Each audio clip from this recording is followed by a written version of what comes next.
Sa gabing ito, hindi lang ulan ang pumatak sa lupa, kundi pati na rin ang dangal ng isang inang nagmamahal.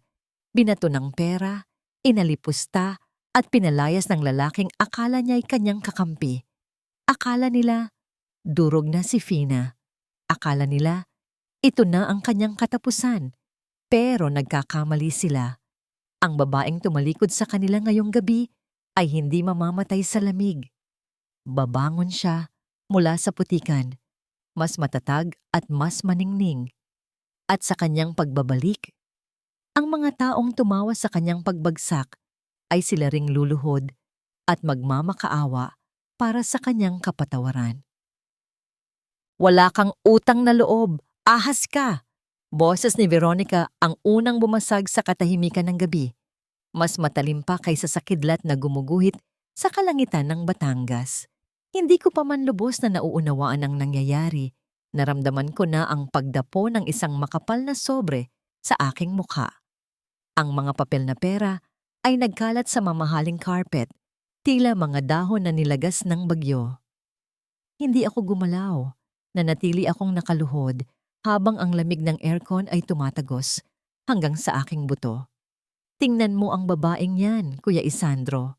Patuloy na sigaw ni Veronica. Ang kanyang daliri ay nanginginig sa galit habang nakaturo sa akin. Pinapasok mo sa pamamahay natin. Pinakain, binihisan, tapos ano? Magnanakaw pala. Nawawala ang kwintas ni Mama at siya lang ang huling pumasok sa kwarto ko. Dahan-dahan akong nag-angat ng tingin, hindi kay Veronica, kundi sa lalaking nakatayo sa may hagdanan. Si Isandro, ang amo ko. Ang lalaking lihim kong minahal sa loob ng 3 taon. Hawak-hawak ko pa rin ng mahigpit sa aking nanginginig na mga kamay ang isang pares ng medyas na gawa sa lana. Ako mismo ang nagknit nito gabi-gabi. Tinitipid ang oras ng aking pagtulog dahil alam kong laging nilalamig ang mga paa ni Elian tuwing umuulan. Gusto ko sanang ibigay ito sa kanya ngayong gabi. Gusto ko sanang sabihin na huwag siyang matakot sa kulog. Pero nang magtama ang aming mga mata ni Isandro, wala akong nakitang init. Wala ang pamilyar na ngiti na minsan ay sumisilip sa kanyang mga labi kapag nakikita niya kaming nagtatawanan ng kanyang anak. Ang nakikita ko lang ay isang malamig na pader. Isang tingin na para bang ako ay isang sakit na kailangang alisin. Sir Isandro, ang boses ko ay basag, halos hindi makabasag pinggan. Hindi po totoo yun. Hindi ko po magagawang magnakaw. Ang mga medyas na ito, para po ito kay Elian. Tama na, putol ni Isandro. Ang boses niya ay mahina, ngunit parang kulog sa bigat. Bumaba siya ng ilang hakbang, hawak ang isang iPad. Iniharap niya ang screen sa akin. Sa video, nakita ko ang aking sarili. Itinutulak ko ang wheelchair ni Elian sa may garden. Mabilis ang galaw ko. Sa anggulong iyon, mukhang itinutulak ko ang bata ng padarag. Mukhang sinasaktan ko siya. Pero hindi iyon ang totoo. Naaalala ko ang araw na yon. May nakita kaming ahas sa damuhan at nagmamadali kong inilayo si Elian para iligtas siya. Sir, inililigtas ko po siya dyan. Paliwanag ko. Umaagos na ang luha sa aking mga mata. May ahas po sa damuhan. Sir, tanungin niyo po si Elian. Natutulog na ang anak ko. Malamig na sagot ni Isandro. At hindi ko hahayaan na saktan mo siya ulit. Akala ko iba ka, Fina. Akala ko may malasakit ka. Pero pera lang pala ang habol mo. Ang bawat salita niya ay parang punyal na humihiwa sa aking dibdib. Mas masakit pa kaysa sa paratang na pagnanakaw ay ang katotohanang naniwala siya agad. Sa loob ng 3 taon, inalagaan ko si Elian na parang sarili kong anak. Pinunasan ko ang kanyang mga luha. Kinantahan siya hanggang makatulog. At minahal siya sa mga panahong abala, si Isandro sa trabaho. At sa isang iglap, dahil sa isang putol na video at sa salita ng kanyang kapatid, naging basura na lang ako sa paningin niya. Kunin mo ang pera, utos ni Isandro habang tinuturo ang mga Nagkalat na libu-libong piso sa sahig. Bayad na yan sa serbisyo mo. Umalis ka na bago ko pa ipatawag ang mga pulis. Nanginginig ang buong katawan ko. Tiningnan ko ang pera. Sapat na ito para sa gamot ng anak kong si Junjun. Sobra-sobra pa. Kung dadamputin ko ito, maililigtas ko ang anak ko, pero mawawalan ako ng natitirang dignidad. Kung aalis ako ng walang dala, baka mamatay ang anak ko, pero aalis akong may malinis na konsensya. Dahan-dahan akong tumayo. Ang tuhod ko ay parang jelly sa panghihina. Inilapag ko ang pares ng medyas na lana sa ibabaw ng maliit na mesa sa tabi ng pinto. Ito ang huling regalo ko para kay Elian. Isang munting proteksyon laban sa lamig ng mundo. Ngayong wala na ako para yakapin siya. Hindi ko po kailangan ng pera ninyo, sir.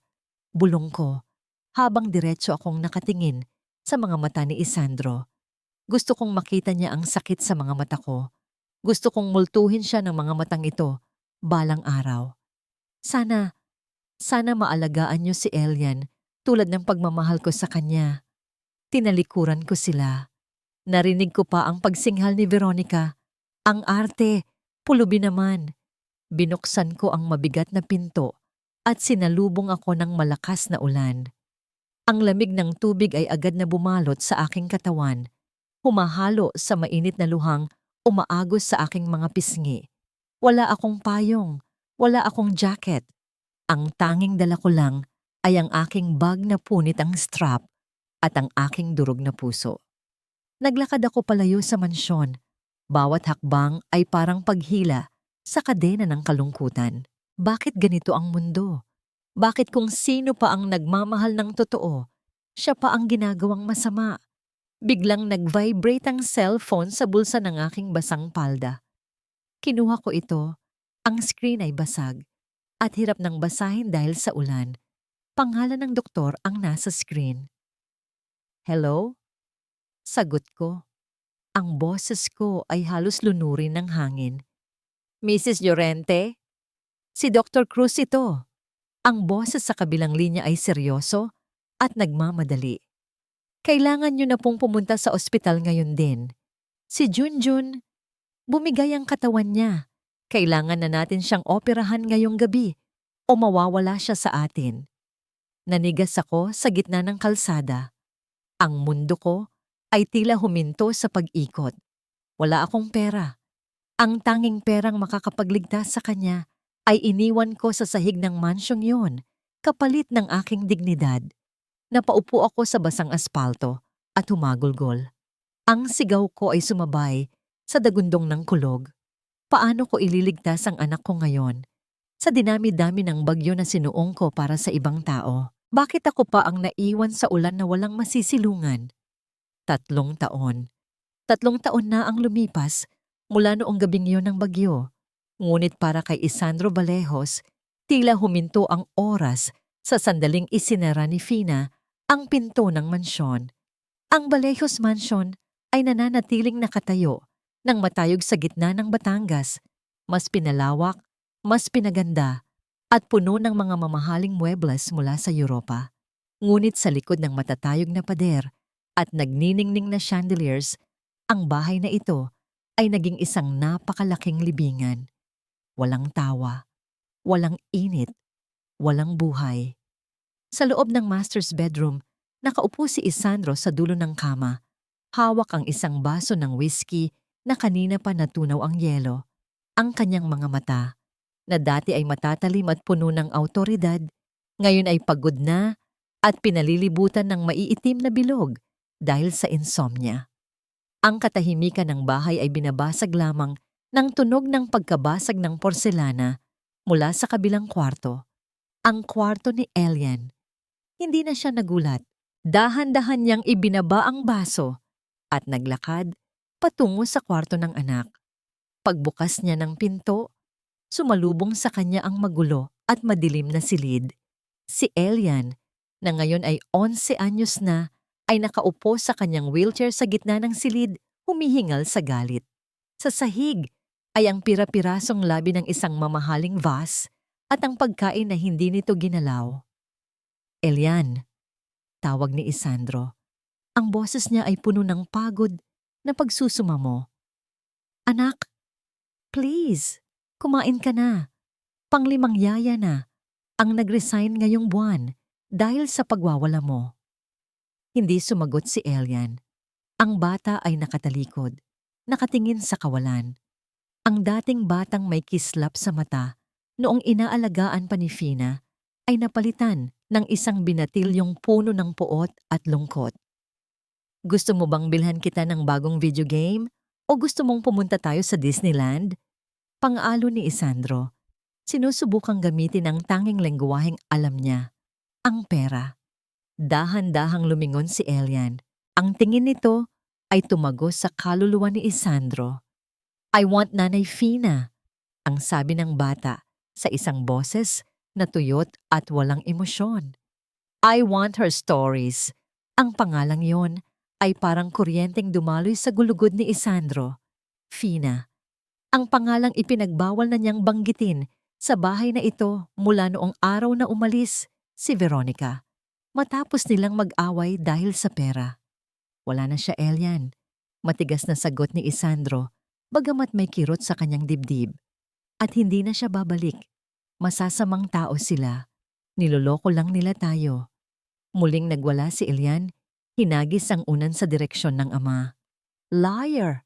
You are the bad one. Ikaw ang nagpaalis sa kanya. Bago pa man makapagsalita ulit si Isandro, kinuha ni Elian ang kanyang iPad, nag-scroll ng mabilis at pinindot ang play. Isang malambing at pamilyar na boses ang pumuno sa silid, parang isang mainit na kumot na yumakap sa nagyayelong hangin. Sa isang malayong kaharian, may isang maliit na ibon na may pilay na pakpak. Akala niya hindi na siya makakalipad, pero hindi niya alam ang lakas niya ay wala sa kanyang pakpak, kundi sa kanyang puso. Natigilan si Elian. Ang kanyang paghingal ay bumagal. Ang kanyang mga kamao ay dahan-dahang lumuwag. Ipinikit ng bata ang kanyang mga mata. Hinahayaan ng boses mula sa iPad na hilumin ang kanyang galit. Napatingin si Isandro sa screen. Ito ang kwento ni Nanay S, isang sikat na mystery podcast at audio story channel na kinahuhumalingan ngayon ng buong bansa. Walang nakakaalam kung sino si Nanay S. Hindi ito nagpapakita ng muka. Boses lang. Isang boses na may kakaibang kapangyarihan na magpatahan ng mga umiiyak at magpatulog sa mga balisa. Nakaramdam ng kakaibang bigat si Isandro sa kanyang dibdib. Ang boses na yon, may hawig ito sa boses ni Fina, pero mas pino ito, mas elegante, mas puno ng kumpiyansa. Hindi ito ang boses ng isang katulong na nanginginig sa takot. Ito ay boses ng isang reyna. Imposible, bulong ni Isandro sa sarili. Patay na siguro ang anak niya. Baka nasa probinsya na siya, naghihirap. Iniwan niya ang anak na payapa nang nakikinig at bumalik sa kanyang opisina. Ngunit sa pag-iisa niya, hindi niya mapigilan ang sarili. Binuksan niya ang kanyang laptop, hinanap ang channel ni Nanay S at pinindot ang play. Ang boses ay muling dumaloy. Minsan, ang pinakamalaking pagkakamali natin ay ang pag-aakalang kaya nating bilhin ang pagmamahal. Isinandal ni Isandro ang kanyang ulo sa sandalan ng upuan. Sa kauna-unahang pagkakataon, sa loob ng 3 taon, naramdaman niyang bumigat ang kanyang talukap. Ang boses na yon ang tanging gamot sa kanyang insomnia. At sa kanyang pag-idlip, isang pangalan ang namutawi sa kanyang mga labi na hindi niya namamalayan. Pina. Samantala, sa isang modernong recording studio sa gitna ng Makati, tinanggal ng isang babae ang kanyang headphones. Cut! Ang ganda, Miss Fina! Perfect take na naman! Masayang bati ng sound engineer mula sa kabilang kwarto ng salamin. Ngumiti si Fina, o mas kilala ngayon ng mundo bilang Nanay S. Iba na ang Fina na nakaupo sa mamahaling swivel chair ngayon. Ang kanyang buhok ay maayos na nakastyle.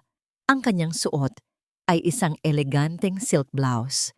At sa kanyang daliri ay may disuot na singsing na may maliit na diamante. Simbolo ng kanyang tagumpay, hindi regalo ng sinumang lalaki. Ang mga peklat sa kanyang kamay mula sa paglalaba at paglilinis noon ay naglaho na, napalitan ng kinis na dulot ng maalwang buhay, ngunit ang tatag sa kanyang mga mata ay nananatili. Bumukas ang pinto ng studio at pumasok ang isang masiglang batang lalaki, may hawak na bola ng soccer. "Mama, tapos ka na ba?" tanong ni Junjun, ang kanyang anak. Ang batang muntik nang mamatay dahil sa sakit sa puso, 3 taon na ang nakararaan. Ngayon ay malusog na, matangkad, at puno ng buhay. Ang operasyon niya ay naging matagumpay hindi dahil sa limos ni Isandro, kundi dahil sa tulong ng isang foundation na nakarinig sa kwento ni Fina at sa sipag niya sa pagsusulat. "Tapos na, anak," malambing na sagot ni Fina. Niyakap ang anak ng mahigpit. Ito ang kanyang yaman. Ito ang dahilan kung bakit siya bumangon mula sa putikan. "Mama, may tumatawag po sa phone mo kanina pa. Si Miss Cherry daw, yung manager mo," sabi ni Junjun. Kinuha ni Fina ang kanyang cellphone. Nakita niya ang mensahe ng kanyang manager. From Cherry, manager. "Mare, may malaking offer. Isang bilyonaryo mula sa Batangas ang gustong i-hire ka exclusive para sa therapy ng anak niya. Triple ang bayad sa standard rate natin. Ang pangalan ng client, Mr. Isandro Vallejos." Natigilan si Fina. Ang tibok ng puso niya ay bumilis, hindi dahil sa takot, kundi dahil sa isang malamig na galit na muling nabuhay. Ang tadhana nga naman, sadyang mapaglaro. Ang lalaking nagtaboy sa kanya na parang aso, ngayon ay handang magbayad ng milyon-milyon marinig lang ang kanyang boses. Naglakad si Fina papunta sa bintana ng studio. Tanaw ang nagniningning na city lights ng Maynila. Naalala niya ang ulan, ang putik, ang panghahamak. Nag-type siya ng reply. Ang bawat letra ay puno ng determinasyon. "To Cherry, tanggapin mo ang offer, pero may kondisyon ako. Hindi nila pwedeng malaman ang tunay kong pangalan hanggang sa araw na humarap ako sa kanila. Sabihin mo kay Mr. Vallejos, sisingilin ko siya, hindi lang sa pera, kundi sa lahat ng utang niya." Pinindot niya ang send. Napangiti si Fina, ngunit hindi umabot sa mata ang nangiti. "Magkikita tayong muli, Isandro, pero sa pagkakataong ito, ako na ang may hawak ng baraha."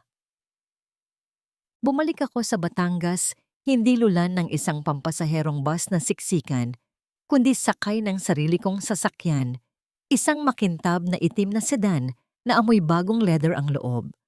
Ang daan patungo sa Vallejos Mansion ay pamilyar pa rin. Ito ang parehong kalsada kung saan ako naglakad sa gitna ng bagyo 3 taon na. Ang nakararaan, basang-basa, gutom at wasak ang puso. Ngunit ngayon, ang babaeng nakahawak sa manibela ay hindi na ang Fina na marupok. Ang mga kamay ko ngayon ay hindi na magaspang. Ang mga ito ay makinis na at pinalamutian ng ginto. Huminto ako sa tapat ng malaking bakal na gate. Dati, kailangan ko pang maghintay ng matagal bago ako papasukin ng guard. Ngayon, pagkakita pa lang nila sa plaka ng sasakyan ko, agad na bumukas ang gate ng maluwag. Inaasahan nila ang pagdating ng sikat na specialist mula sa Maynila. Hindi nila alam, ang specialist na yon ay ang dati nilang chimay na pinalayas na parang aso. Ipinark ko ang sasakyan sa harap ng main door. Huminga ako ng malalim. Inayos ko ang aking mamahaling blazer at siniguradong nakataas ang aking noo. Para kay Elian ito, paalala ko sa sarili at para sa hustisya. Pagkababa ko ng sasakyan, bumukas ang pinto ng mansyon. Lumabas si Veronica. Napatigil siya sa kanyang kinatatayuan. Ang nangisi sa kanyang labi ay unti-unting napalitan ng gulat at pagkatapos ay takot. Nanlaki ang kanyang mga mata na parang nakakita ng multo. "Ikaw?" Halos hindi lumabas ang boses ni Veronica. Tinanggal ko ang aking sunglasses at tinitigan siya mula ulo hanggang paa. Suot pa rin niya ang mga alahas na alam kong hindi sa kanya, pero halata sa mukha niya ang stress. Magandang umaga, Miss Valejos. Bati ko sa kanya gamit ang pinaka-professional kong tono. I believe inaasahan ninyo ang pagdating ni Miss Serafina para sa therapy ni Elian. Anong ginagawa mo dito? Asik niya, pero may halong panginginig ang boses. Ang kapal din ng mukha mong bumalik. Guard, guard. Huwag kang mag-aksaya ng laway, Veronica. Putol ko sa kanya ng malamig. Binayaran ako ng kapatid mo ng triple para pumunta dito. Unless kaya mong bayaran ng breach of contract na nagkakahalaga ng 5 milyon, tumabi ka sa daraanan ko. Natameme siya. Ang halagang binanggit ko ay sapat na para patahimikin ang kanyang kayabangan. Nilampasan ko siya at pumasok sa loob ng bahay. Ang amoy ng bahay ay ganun pa rin. Amoy lemon polish at mamahaling kahoy, pero may halong lungkot at alikabok. Napansin ko agad na nawawala ang ilang mamahaling painting sa hallway. Nagnanakaw na ba sila ng paunti-unti? Tanong ko sa isip ko. Sino yan, Veronica? Dumating na ba ang specialist? Ang boses na yon. Ang boses na minsan ay naging musika sa aking pandinig at naging bangungot sa aking pagtulog. Bumaba si Isandro mula sa grand staircase. Nakasuot siya ng pambahay, magulo ang buhok, at hindi ahit ang balbas. Malayong malayo sa Isandro na makisig at kagalang-galang na nakilala ko noon. Mukha siyang matandang napag-iwanan ng panahon. May hawak siyang tasa ng kape. Nang magtama ang paningin namin, naramdaman ko ang paghinto ng mundo. Binitawan niya ang tasa. Bumabagsak ang porselana sa sahig at nabasag ito sa maliliit na piraso. Ang mainit na kape ay kumalat sa tiles, pero hindi man lang kumurap si Isandro. Nakanganga siya, tila hindi makapaniwala sa nakikita. Fafina! Bulong niya. Ang pangalan ko sa bibig niya ay parang isang dasal. Hindi ako gumalaw, nanatili akong nakatayo ng tuwid. Ang aking designer bag ay nakasukbit sa braso. Ang aking tindig ay puno ng kumpiyansa. Mr. Valejos, bati ko ng walang emosyon. Ako si Serafina Llorente, ang audio therapist na kinuha ng manager ninyo. Nandito ako para sa pasyente. Nasaan si Elian? Akmang lalapit si Isandro.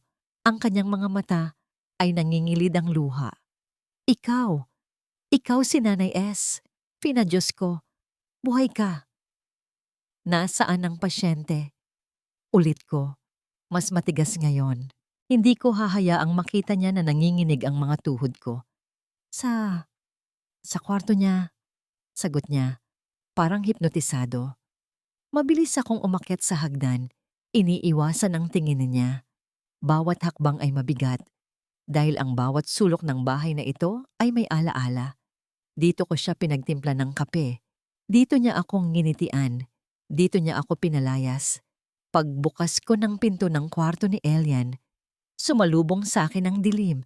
Nakasarado ang mga kurtina. Ang amoy ng kulob ay masangsang. Go away! Sigaw ng isang boses mula sa dilim. Ayoko ng bagong yaya! Humugot ako ng malalim na hininga. Dahan-dahan akong naglakad palapit. Hindi ako nagsalita. Sa halip, binuksan ko ang isang maliit na bote ng pabango na dala ko. Amoy sampagwita. Ito ang amoy ko noon tuwing niyayakap ko siya. Kumalat ang amoy sa silid. Natahimik si Elian. Narinig ko ang paggalaw ng wheelchair. Nanay? Pina? Ang boses ng bata ay puno ng pag-asa at takot. Binuksan ko ang lampshade nang makita ako ni Elian na ngayon ay payat at maputla. Parang dinurog ang puso ko. Pero nang makita niya ako, lumiwanag ang mukha niya na parang sumikat ang araw. Nanay Fina! Buong lakas niyang pinihit ang gulong ng wheelchair palapit sa akin.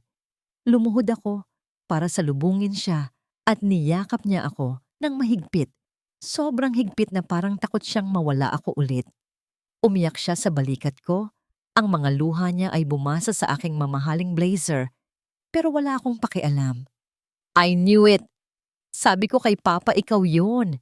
Sabi ko sa kanya. Humahagulgol na. Sabi ni Elian, "Wag mo na akong iiwan please." Hinaplos ko ang likod niya. "Nandito na ako anak. Nandito na si nanay." Sa gilid ng aking paningin, nakita ko si Isandro na nakatayo sa may pinto. Nakahawak siya sa hamba ng pinto, nakatingin sa amin. Ang mukha niya ay puno ng sakit, pagsisisi, at inggit. Nakikita niya kung ano ang winasak niya. Nakikita niya ang pagmamahal na hindi nabibili ng pera niya. Nang kumalma na si Elian at nakatulog dahil sa pagod, dahan-dahan akong tumayo. Inayos ko ang kumot niya at hinalikan siya sa noo. Paglabas ko ng kwarto, hinarang ako ni Isandro sa hallway. "Fina, please!" Garalgal ang boses niya. "Mag-usap tayo. Kailangan kong magpaliwanag. Noong gabi na yon, hindi ko alam." Akmang hahawakan niya ang braso ko. Ang kanyang mga daliri ay millimeters na lang ang layo sa balat ko. Bigla akong umatras na parang napaso. Ang galit na itinago ko ng 3 taon ay sumabog sa aking dibdib. Tinitigan ko siya ng matalim. Ang mata ko ay nagniningas. "Don't touch me." Madiin at mababa ang boses ko. "Fina." Lumapit ako sa kanya. Sobrang lapit na naaamoy ko ang alak sa hininga niya. At bumulong ako ng mga salitang alam kong dudurog sa kanya. "Huwag na huwag mo akong hahawakan gamit ang kamay na ipinambato mo ng pera sa pagkatao ko." Iniwan ko siyang nakatulala sa hallway habang ang kanyang kamay ay nanatiling nakataas sa ere. Pilit na inaabot ang isang bagay na matagal na niyang itinapon. Sinimulan ko ang therapy ni Elian kinaumagahan. Binuksan ko ang lahat ng bintana sa kanyang kwarto. Hinahayaan ang sikat ng araw at ang sariwang hangin ng Batangas na pumasok at itaboy ang amoy ng luma at gamot. "Handa ka na ba sa kwento natin ngayon?" Tanong ko kay Elian habang inaayos ko ang kanyang unan. Tumango siya. May kislap sa kanyang mga mata na matagal nang nawala. "Opo, Nanay Fina." Umupo ako sa tapat niya at nagsimulang magsalita. Hindi ko kailangan ng libro. Ang mga kwento ay dumadaloy mula sa aking puso, mga metapora ng aming pinagdaanan. Ikinuwento ko sa kanya ang tungkol sa isang prinsipeng bato na nakalimutang tumibok ang puso dahil sa takot na masaktan at kung paano siya muling tinuruan ng isang munting ibon. Sa gilid ng aking paningin, alam kong nandoon si Isandro. Nakatayo siya sa may pintuan, hindi pumapasok, nakasandal lang sa hamba. Pinapanood niya kami tulad ng dati. Noong ako ay hamak na, katulong pa lamang. At siya ang makapangyarihang amo. Pero ngayon, baligtad na ang mundo. Siya na ang nasa labas, nakatingin sa loob ng paraisong pinabayaan niya. Tila bumalik ang kanyang gunita sa mga panahong yon. Ramdam ko ang bigat ng kanyang tingin. Naalala ko ang isang hapon, 3 taon na ang nakararaan, noong nagtutupi kami ni Elian ng mga paper planes habang umuulan. Nakita ko si Isandro noon sa CCTV monitor sa sala. Nakangiti habang pinapanood kami. Akala ko noon, ang ngiting iyon ay para sa akin. Akala ko, nakikita niya ako. Pero nagkamali ako. Ang nakita lang niya ay isang empleyadong ginagawa ang trabaho. "Nanay, bakit ka umiiyak sa kwento?" Nabalik ang diwa ko nang hawakan ni Elian ang pisngi ko. Hindi ko na malayang tumulo na pala ang luha ko habang nagkukwento. "Wala ito, anak. Nadala lang si nanay sa kwento ng prinsipeng bato." Pagsisinungaling ko, sabay punas ng luha. Nang matapos ang session, lumabas ako ng kwarto para kumuha ng tubig. Hinarang ako ni Isandro sa hallway. May dala siyang tray. "Fina," tawag niya. "Nagpaluto ako ng sinigang na hipon. Di ba paborito mo to?" Sabi ni Manang Fe, "Hindi ka pa nag-aagahan." Tiningnan ko ang pagkain. Umuusok pa ito at amoy na amoy ang asim ng sampalok na paborito ko. Dati, maglulundag ako sa tuwa kung ipagluto ako ng amo ko. Pero ngayon, ang bawat butil ng kanin mula sa kanya ay parang may halong lason ng nakaraan. Salamat, Mr. Vallejos, sagot ko ng formal. Itinaas ko ang aking Tupperware na dala galing Maynila. Pero may dala akong sarili kong baon at ayokong masanay na kumain ng pagkain na hindi ko pinaghirapan. Bakas ang sakit sa mukha niya. Ibinaba niya ang tray sa console table. Fina, hanggang kailan mo ako parurusahan? Alam kong nagkamali ako. Araw-araw kong pinagsisisihan yon. Hindi ako sumagot. Naglakad ako palayo, pero napahinto ako sa tapat ng isang glass display cabinet sa gitna ng hallway. Dati, lagayan ito ng mga tropeyo ni Isandro sa golf. Pero ngayon, nag-iisa lang ang laman nito. Isang pares ng medyas na gawa sa lana, wool socks, luma na, kulay asul, at halatang gawa sa kamay. Ito yung iniwan ko sa may pinto noong gabing pinalayas nila ako. Nakatitig ako sa salamin. Malinis ito, walang alikabok, nakatupi ng maayos na parang isang mamahaling relikya sa museo. Binalikan ko yan sa labas noong gabing umalis ka. Boses ni Isandro sa likuran ko. Mahina, basag, basang-basa sa ulan, putik-putik. Nilabhan ko gamit ang sarili kong mga kamay. Fina, kahit hindi ako marunong maglaba, dahil yan lang ang naiwan mo sa akin, naramdaman ko ang pagkirot ng puso ko. Bakit ngayon lang, Isandro? Bakit kailangan ko pang umalis para pahalagahan mo ang mga bagay na ginawa ko? Dapat itinapon mo na lang, sabi ko. Pinipigilan ang panginginig ng boses ko, gaya ng pagtapon mo sa akin. Hindi ko kaya, sagot niya. Humakbang siya palapit. Dahil noong nawala ka, doon ko lang na-realize na ang bahay na ito ay hindi tahanan kung wala ka. Akmang lilingon ako para sagutin siya nang makita ko ang anino ni Veronica sa dulo ng hagdanan. Nakatingin siya sa amin at ang kanyang mga mata ay nanlilisik sa puot. Hawak niya ang isang baso ng gatas na para kay Elian. Nang makita niyang nakatingin ako, mabilis siyang umiwas at pumasok sa kwarto ng bata. May naramdaman akong kaba. Isang mother's instinct na nagsasabing may mali. "Excuse me," sabi ko kay Isandro at mabilis na naglakad pabalik sa kwarto ni Elian. Pagpasok ko, nakita kong iniaabot na ni Veronica ang baso ng gatas kay Elian. "Inumin mo na ito, pamangkin, pampalakas ito." "Huwag," sigaw ko. Pero huli na. Nainom na ni Elian ang kalahati ng gatas. Ilang sandali lang, nabitawan ni Elian ang baso. Tumapon ang gatas sa sahig. Humawak ang bata sa kanyang leeg, nanlalaki ang mga mata, at nagsimulang mangisay. Bumula ang kanyang bibig.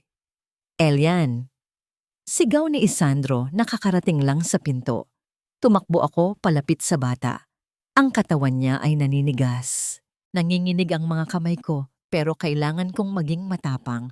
"Tumawag kayo ng ambulansya!" Sigaw ko kay Isandro, habang pilit kong ibinubuka ang bibig ni Elian para hindi niya makagat ang dila niya. Tumingin ako kay Veronica.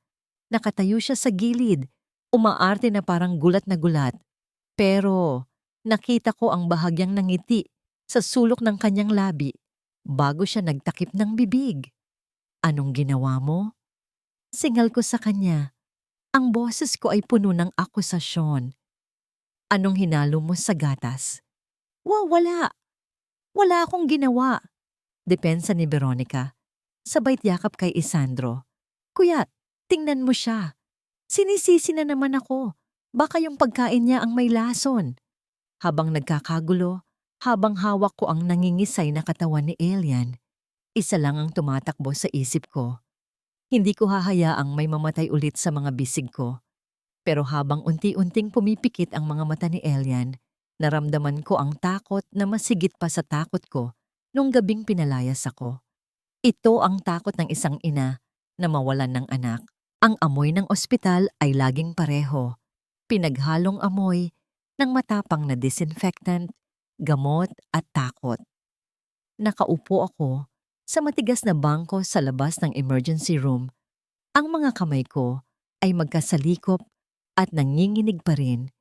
Hindi dahil sa lamig, kundi sa galit na nagpupuyos sa aking dibdib. Sa tapat ko, nakaupo si Isandro, nakasubsob ang muka sa kanyang mga palad. Ang kanyang balikat ay yuyugyog.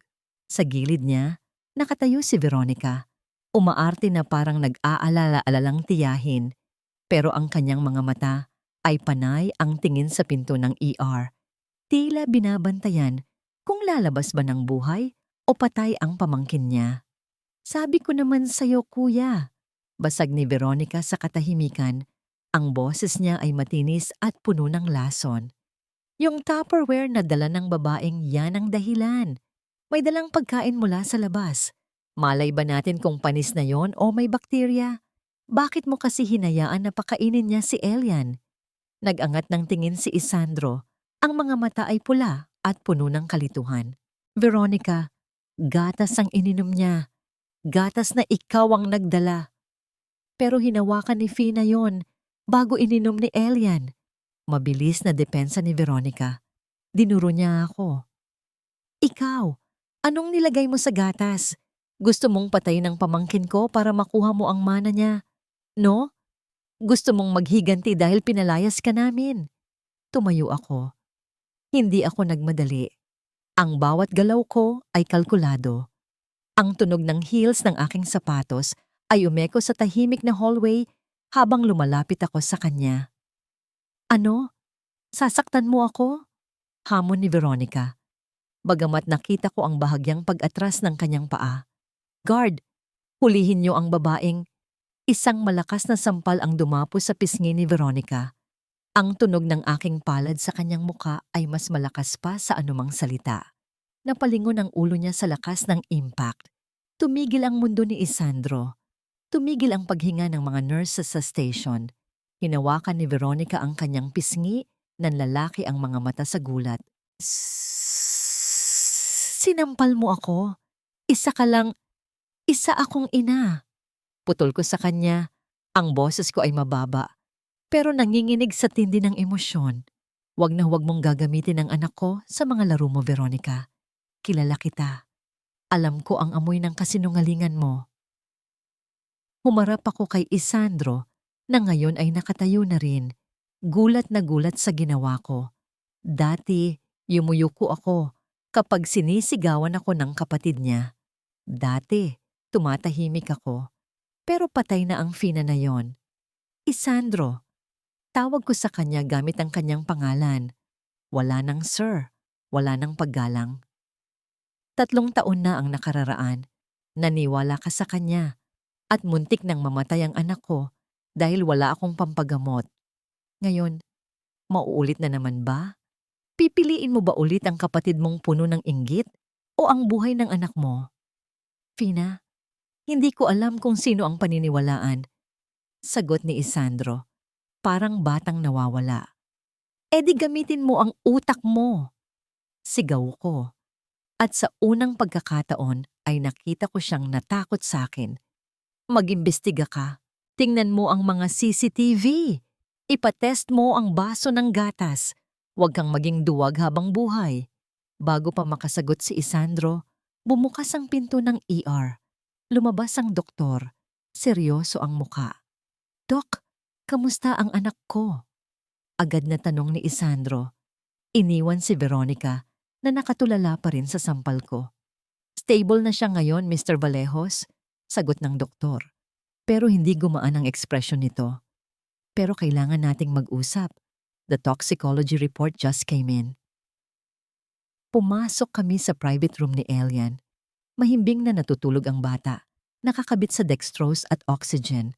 Maputla siya, parang isang anghel na unti-unting kinukuha ng langit. Lumapit si Isandro sa kama. Hinawakan ang maliit na kamay ng anak. Lumuhod siya sa gilid ng kama at humagulgol. Patawarin mo ako, anak.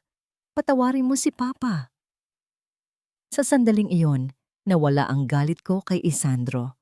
Ang nakita ko lang ay isang amang wasak. Isang lalaking may bilyon-bilyong piso pero walang kakayahang protektahan ang kaisa-isang bagay na mahalaga sa kanya. Kumuha ako ng tissue mula sa side table. Hindi ko siya niyakap. Hindi pa panahon para doon. Iniabot ko lang ito sa kanya ng tahimik. Tinanggap niya ito. Ang kanyang mga daliri ay dumampi sa akin. Fina, tama ka. Duwag ako. Inasa ko sa iba ang pagpapalaki sa kanya dahil natatakot akong makita niya ang lungkot ko. At dahil doon, muntik ko na siyang mapatay. Hindi pa huli ang lahat, Isandro.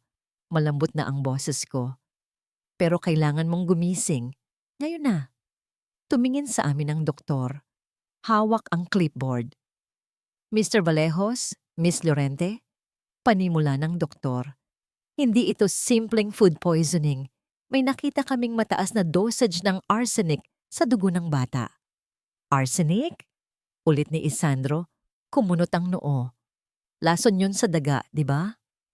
Opo, sagot ng doktor. At ang nakakabahala, base sa pagsusuri namin sa kanyang buhok at kuko, hindi ito ang unang beses na nakainom siya nito. Matagal na siyang nilalason, paunti-unti, sa loob ng mahabang panahon. Kaya pala siya nanghihina, kaya pala siya laging masakit ang tiyan at nagsusuka nitong mga nakaraang buwan.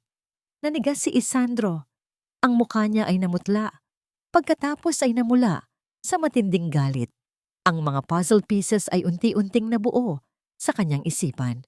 Ang pagpayat ni Elian, ang pagtaboy ni Veronica sa mga dating yaya, ang baso ng gatas kanina. Lumingon siya sa akin at sa mga mata niya, nakita ko ang pagbagsak ng piring na matagal nang nakatakip sa kanyang paningin. Nasa loob ng bahay ang ahas. Bulong ni Isandro, ang boses ay nanginginig sa puot. Ang kapatid ko. Biglang tumunog ang cellphone ni Isandro. Mensahe mula sa private investigator na tinawagan niya kanina habang nasa biyahe kami. Binasa niya ito at halos mabitawan niya ang telepono. Report. Sir, confirm po. Ang former maid niyo na si Manang Fe, natuntun namin sa probinsya. Umamin siya. Binayaran siya ni Miss Veronica at Mr. Lauro para lagyan ng gamot ang pagkain ni Elian kapalit ng hindi pagkakulong sa gawa-gawang kaso ng pagnanakaw. Sila rin ang nag-edit ng video ni Miss Fina noon. Napahawak si Isandro sa gilid ng kama para hindi matumba. Ang katotohanan ay isang napakalaking sampal sa kanya. Ang amoy ng ospital ay tila isang malamig na kumot na bumabalot sa aming lahat.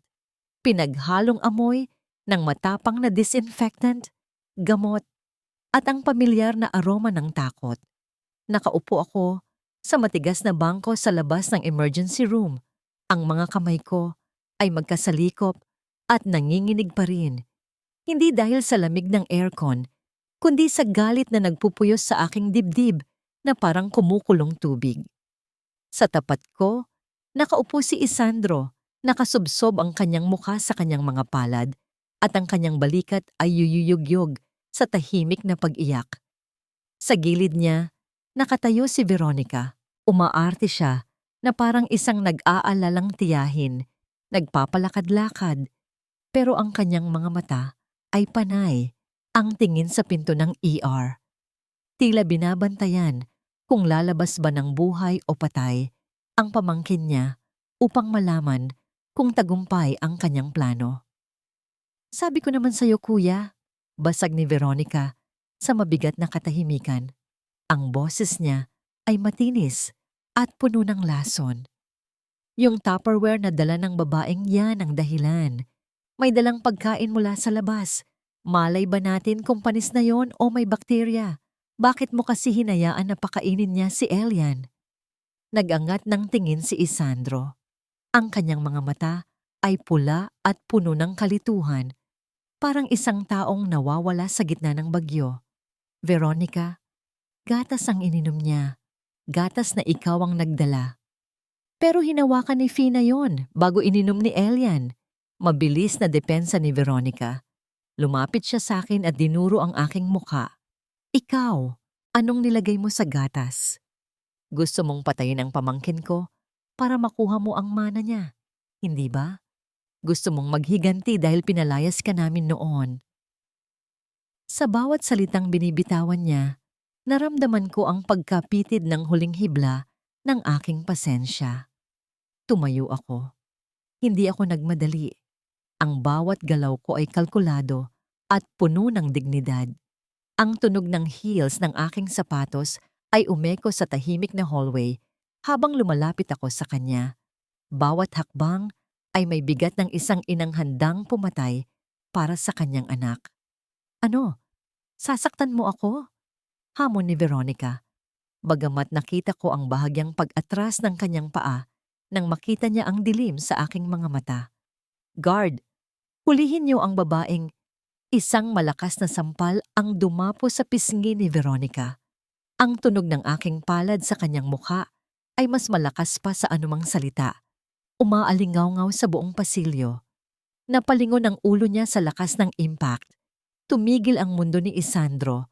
Tumigil ang paghinga ng mga nurses sa station. Walang gumalaw. Hinawakan ni Veronica ang kanyang pisngi na agad na mula. Nanlalaki ang kanyang mga mata sa gulat. Sa sinampal mo ako? Isa ka lang, isa akong ina. Putol ko sa kanya. Ang boses ko ay mababa. Halos pabulong. Pero nanginginig sa tindi ng emosyon. Huwag na huwag mong gagamitin ang anak ko sa mga laro mo, Veronica. Kilala kita. Alam ko ang amoy ng kasinungalingan mo. At umaalingasaw ito higit pa sa basurahan. Humarap ako kay Isandro na ngayon ay nakatayo na rin. Gulat na gulat sa ginawa ko. Dati, yumuyuko ako kapag sinisigawan ako ng kapatid niya. Dati, tumatahimik ako. Pero patay na ang Fina na yon. Isandro, tawag ko sa kanya gamit ang kanyang pangalan. Wala nang sir, wala nang paggalang. 3 taon na ang nakararaan. Naniwala ka sa kanya. At muntik nang mamatay ang anak ko dahil wala akong pampagamot. Ngayon, mauulit na naman ba? Pipiliin mo ba ulit ang kapatid mong puno ng inggit o ang buhay ng anak mo? Fina, hindi ko alam kung sino ang paniniwalaan. Sagot ni Isandro, ang boses ay parang batang nawawala. Puno ng pagkalito. E di gamitin mo ang utak mo. Sigaw ko. At sa unang pagkakataon ay nakita ko siyang natakot sa akin. Mag-imbestiga ka. Tingnan mo ang mga CCTV. Ipatest mo ang baso ng gatas. Huwag kang maging duwag habang buhay. Dahil kung hindi, ikaw mismo ang papatay sa sarili mong anak. Bago pa makasagot si Isandro, bumukas ang pinto ng ER. Lumabas ang doktor. Seryoso ang kanyang muka at ang tingin ay mabigat. Doc, kamusta ang anak ko? Agad na tanong ni Isandro. Iniwan si Veronica na nakatulala pa rin sa sampal ko. Stable na siya ngayon, Mr. Balejos, sagot ng doktor. Pero hindi gumaan ang ekspresyon nito. Pero kailangan nating mag-usap. The toxicology report just came in. Pumasok kami sa private room ni Elian. Mahimbing na natutulog ang bata, nakakabit sa dextrose at oxygen. Maputla siya, parang isang anghel na unti-unting kinukuha ng langit. Ang katahimikan sa kwarto ay binasag lamang ng mahinang tunog ng monitor na nagpapakita ng kanyang tibok ng puso. Lumapit si Isandro sa kama, hinawakan ang maliit na kamay ng anak. Lumuhod siya sa gilid ng kama at humagulgol. Ang tunog ng kanyang pag-iyak ay umaalingaw-ngaw sa buong silid, puno ng pagsisisi at sakit. Patawarin mo ako, anak. Patawarin mo si Papa. Sa sandaling iyon, nawala ang galit ko kay Isandro. Ang nakita ko lang ay isang amang wasak. Isang lalaking may bilyon-bilyong piso pero walang kakayahang protektahan ang kaisa-isang bagay na mahalaga sa kanya. Kumuha ako ng tissue mula sa side table. Hindi ko siya niyakap. Hindi pa panahon para doon. Iniabot ko lang ito sa kanya ng tahimik. Tinanggap niya ito. Ang kanyang mga daliri ay dumampi sa akin. Tama ka. Duwag ako. Inasa ko sa iba ang pagpapalaki sa kanya dahil natatakot akong makita niya ang lungkot ko. At dahil doon, muntik ko na siyang mapatay. Hindi pa huli ang lahat, Isandro. Malambot na ang boses ko. Pero kailangan mong gumising. Ngayon na. Walang ibang makakaligtas sa anak mo, kundi ikaw. Tumingin sa amin ang doktor hawak ang clipboard. Mr. Vallejos, Miss Llorente, panimula ng doktor. Hindi ito simpleng food poisoning. May nakita kaming mataas na dosage ng arsenic sa dugo ng bata. Arsenic? Ulit ni Isandro, kumunot ang noo. Ang kanyang mukha ay puno ng pagtataka. Lason yun sa daga, di ba? Opo, sagot ng doktor. At ang nakakabahala, base sa pagsusuri namin sa kanyang buhok at kuko, hindi ito ang unang beses na nakainom siya nito. Matagal na siyang nilalason, paunti-unti, sa loob ng mahabang panahon. Kaya pala siya nanghihina, kaya pala siya laging masakit ang tiyan at nagsusuka nitong mga nakaraang buwan. Nanigas si Isandro. Ang mukha niya ay namutla, pagkatapos ay namula sa matinding galit na parang kumukulong bulkan. Ang mga puzzle pieces ay unti-unting nabuo sa kanyang isipan. Ang pagpayat ni Elian, ang pagtaboy ni Veronica sa mga dating yaya, ang baso ng gatas kanina. Ang lahat ng mga detalye ay nagkabit-kabit at bumuo ng isang nakakapanindig balahibong larawan ng pagtataksil. Lumingon siya sa akin at sa mga mata niya, nakita ko ang pagbagsak ng piring na matagal nang nakatakip sa kanyang paningin. Ang kanyang mga mata ay naging matatalim, puno ng puot at matinding pagsisisi. Nasa loob ng bahay, ang ahas. Bulong ni Isandro, ang boses ay nanginginig sa puot. Ang kapatid ko. Biglang tumunog ang cellphone ni Isandro. Mensahe mula sa private investigator na tinawagan niya kanina habang nasa biyahe kami. Binasa niya ito at halos mabitawan niya ang telepono. Ang kanyang kamay ay nanginginig. Report? Sir, confirm po. Ang former maid niyo na si Manang Fe, natunto namin sa probinsya. Umamin siya. Binayaran siya ni Miss Veronica at Mr. Lauro para lagyan ng gamot. Ang pagkain ni Elian kapalit ng hindi pagkakulong sa gawa-gawang kaso ng pagnanakaw. Sila rin ang nag-edit ng video ni Miss Fina noon. Napahawak si Isandro sa gilid ng kama para hindi matumba. Ang katotohanan ay isang napakalaking sampal sa kanya. Mas masakit pa kaysa sa anumang sampal na natanggap ni Veronica. Ang kanyang mundo ay gumuho. At sa gitna ng mga guho, siya ay nakatayo, nag-iisa at puno ng pagsisisi. Lumayas ka. 2 salita lang. Mahina, ngunit mas mabigat pa sa mundo ang binitawang utos ni Isandro sa kanyang kapatid. Nakatayo kami sa hallway ng ospital, ilang minuto matapos kumpirmahin ng private investigator ang kataksilan ni Veronica at Lauro. Ang mukha ni Isandro ay walang emosyon, parang isang estatwa na gawa sa yelo. Kuya? Namumutlang tanong ni Veronica. Ang kanyang boses ay nanginginig sa takot. Anong sinasabi mo? Pinapaniwalaan mo ba ang babaeng yan kaysa sa kadugo mo? Ang kadugo ko. Humakbang palapit si Isandro kay Veronica. Ang kanyang mga mata ay walang buhay. Parang patay na lawa. Ang kadugo ko ay nasa loob ng kwartong yon. Nilalabanan ang lason na ipinakain mo sa kanya. Wala akong kapatid na pumapatay ng pamangkin. Kuya, magpapaliwanag ako. Ibibigay ko ang footage ng CCTV at ang statement ni Manang Fe sa mga pulis bukas ng umaga. Putol ni Isandro. Ang boses ay matigas na parang bato. Mayroon kang 24 na oras para lisanin ang mansyon at ang bansa. Dahil sa oras na makita pa kita, Veronica, kakalimutan kong kapatid kita. Tumalikod si Isandro, hindi na hinintay ang sagot ng kapatid. Narinig ko ang garalgal na iyak ni Veronica at ang mabilis na yabag ng kanyang sapatos palayo. Parang isang malakas na tunog ng pag-alis. Sa unang pagkakataon sa loob ng 3 taon, naramdaman ko na ligtas kami. Ligtas na si Elian. Makalipas ang 3 araw, naiuwi na namin si Elian sa mansyon.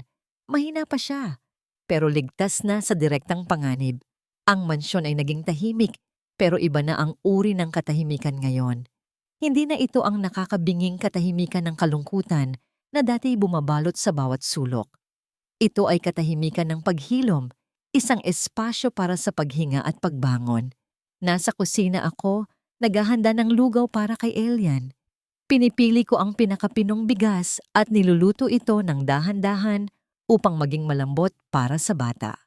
Pumasok si Isandro. Iba ang hitsura niya ngayon.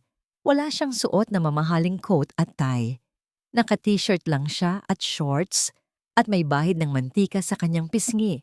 Tila kalalabas lang niya sa isang matinding labanan sa pagluluto. "Ako na dyan," sabi niya. Sabay agaw sa sandok mula sa kamay ko. Tinaasan ko siya ng kilay. Ang isang bahagi ng aking sarili ay natatawa sa kanyang kaayawan. "Mr. Valejos, sa pagkakaalam ko, hindi kasama sa kontrata ko ang panonood sa isang CEO na sunugin ang kusina niya." Napakamot siya sa ulo. Isang bahagyang ngingiti ang sumilay sa kanyang mga labi na agad ding nawala. Gusto ko lang makatulong, Fina. Nakita kitang pagod na. Kakatapos lang ng therapy session yun ni Elian. Tapos nagluluto ka pa. Ang dami mong ginagawa. Pinanood ko siyang haluin ang lugaw. Ang galaw niya ay awkward at hindi sanay. Parang isang bata na unang beses gumamit ng sandok. Ilang beses tumalsik ang mainit na sabaw sa kamay niya. Napapangiwi siya sa sakit, pero hindi tumitigil. Dati, sa kahit anong munting abala, sisigaw na siya at tatawag ng katulong upang ayusin ang lahat. Ngayon, hinihipan lang niya ang paso sa kanyang balat at nagpapatuloy, tila determinadong matuto. "Bakit mo ginagawa to, Isandro?" Tanong ko ng mahina. Ang aking boses ay halos pabulong sa gitna ng tunog ng paghalo ng lugaw. Tumigil siya sa paghalo. Hindi siya lumingon. Ang kanyang mga mata ay nakatingin lang sa kumukulong lugaw. Tila doon niya hinahanap ang sagot. Dahil na-realize ko na sa loob ng 3 taon, binibigyan ko si Elian ng mamahaling laruan, pero hindi ko siya naipagluto kahit minsan. Ikaw na hindi niya kaano-ano, nagawa mong ibigay ang pagmamahal na ipinagkait ko. Binili ko ang pagmamahal, Fina, pero ang totoong pag-aalaga. Ikaw ang nagbigay. Humarap siya sa akin. Ang kanyang mga mata ay puno ng sensiridad at isang uri ng kalungkutan na tumagos sa aking puso. Ito ang mga mata ng isang taong nagsisisi, hindi ng isang mayabang na amo. Hinahayaan kitang magluto, hindi dahil utos ko, kundi dahil ayaw kong mapagod ka. Gusto kong pagsilbihan ka naman, Fina. Gusto kong maipakita na kaya kong magbago. Kahit sa simpleng lugaw lang, gusto kong magsimula ulit. Napalunok ako. Ang pader na itinayo ko sa paligid ng puso ko ay naramdaman kong umuuga. Parang isang lumang istruktura na unti-unting ginigiba ng bawat salita niya. "Huwag kang bibigay, Fina. Paalala ko sa sarili, trabaho lang ito. Huwag mong kalimutan ang sakit. Masyadong maalat ang timpla mo. Puna ko na lang para basagin ang tensyon, sabay abot ng asin para ayusin ang niluluto niya. Napangiti siya ng bahagya. Salamat." Kinagabihan, habang pinapatulog ko si Elian, naramdaman kong may kumatok sa pinto. Si Isandro. May dala siyang isang maliit na box. "Para kay Junjun," sabi niya. Sabay abot sa akin ang box. Pambawi sa hindi ko pagdalo sa birthday niya last month. Binuksan ko ang box. Sa loob, may isang brand new na remote control helicopter. Alam kong matagal na itong gusto ni Junjun. "Isandro, hindi mo kailangan gawin to," sabi ko. Bagamat naantig ako sa gesture niya. "Kailangan ko, Fina," sagot niya. "Dahil ang anak mo, alam ko kung gaano kahalaga siya sa'yo. Gusto kong makabawi. Gusto kong malaman mong sineseryoso ko ang pagbabago." Hinayaan ko siyang umupo sa gilid ng kama ni Elian. Tahimik lang siya. Pinapanood ang kanyang anak na natutulog. Sa isang iglap, tila bumalik ang aming mga alaala. Ang mga gabing ganito, noong ako ang nagbabantay kay Elian at siya ay nagtatago sa likod ng monitor. Ngayon, Magkatabi na kami. Tingin mo, kaya pa ba niyang bumalik sa dati, Fina? Tanong niya. Ang boses ay puno ng pighati. Ang anak ko, kailan ko ba siya nakitang ngumiti ng totoo? Ang pinakamalaking pagkakamali ng isang ama ay ang subukang ibalik ang nakaraan. Sabi ko, nakatingin din kay Elian. Ang kailangan niya ay isang ama na kasama siya sa pagbuo ng bagong hinaharap. Narinig ko ang mahinang pagbuntong hininga ni Isandro. Tila may mabigat na pasanin ang inalis sa kanyang balikat. Makalipas ang ilang araw, habang papalabas ako ng gate ng mansyon papunta sa school ni Junjun, nakita ko si Isandro sa kabilang kalsada. Nakasakay siya sa kanyang kotse. Pina, sumabay ka na. Tawag niya. Ide-deliver kita. Alam kong malalate ka na. Nag-aalangan ako, pero wala na akong oras. Sumakay ako. Tahimik lang kami sa biyahe. Ang amoy ng mamahaling leather sa loob ng sasakyan ay bumabalot sa akin. Salamat, sabi ko nang makarating kami sa school ni Junjun. Fina, tawag niya bago ako bumaba. May nakita akong lumang laptop ni Lauro sa office ko. Sinubukan kong tingnan ang files niya. May nakita akong isang video. Naramdaman ko ang paglamig ng aking dugo. Ano na naman ito? Ang video noong pinalayas kita. Patuloy ni Isandro. Ang kanyang mga mata ay nakatingin ng diretso sa akin, puno ng kirot at pagsisisi. Hindi ko pinanood noon. Nagpadalos-dalos ako. Ngayon, napanood ko na. Hindi mo itinulak si Elian, Fina. Tinutulungan mo siyang huwag mahulog sa hagdan. May sira ang gulong ng wheelchair niya. At hinaharangan mo ako sa paglabas para hindi ko makita. Nabitawan ko ang seatbelt. Ang mga salita niya ay parang libo-libong karayom na tumusok sa aking puso. Ang sakit na matagal kong inilibing ay muling nabuhay. Matagal ko nang alam iyan, Isandro.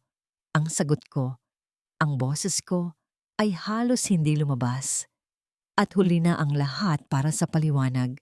Binuksan ko ang pinto ng kotse, ngunit bago pa ako tuluyang makalabas, hinawakan niya ang kamay ko. Nanginginig ang kanyang mga daliri. Patawarin mo ako, Fina. Ang bulong niya. Patawarin mo ang pagiging duwag ko.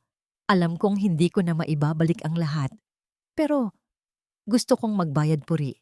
Gusto kong maipakita na karapat-dapat pa ako sa pagmamahal mo. Tiningnan ko ang kamay niya na nakahawak sa akin. Ang kamay na naging dahilan ng aking sakit. Ang kamay na ngayon ay pilit na humahawak sa aking nakaraan. Ang kailangan ko ay hindi ang awa niya. Ang kailangan ko ay makita kung gaano siya kaseryoso sa pagbabago. Binitawan ko ang kanyang kamay. Ang pagdampi ng aming mga daliri ay tila isang kuryenteng dumaloy sa aking katawan. Nagpabalik sa lahat ng sakit na akala ko'y nailibing ko na ng malalim. Ang pagtingin ko sa kanya ay halo-halo. May galit, may lungkot, at may kaunting awa. Huli na ang lahat para sa paliwanag at paghingi ng tawad, Isandro. Sabi ko, ang boses ko ay mababa, halos pabulong. Ang bawat salita ay parang nabasag na salamin na dumudurog sa aking lalamunan. 3 taon akong naghirap. 3 taon akong halos hindi makatulog sa pag-aalala para sa anak ko. At ikaw ang dahilan.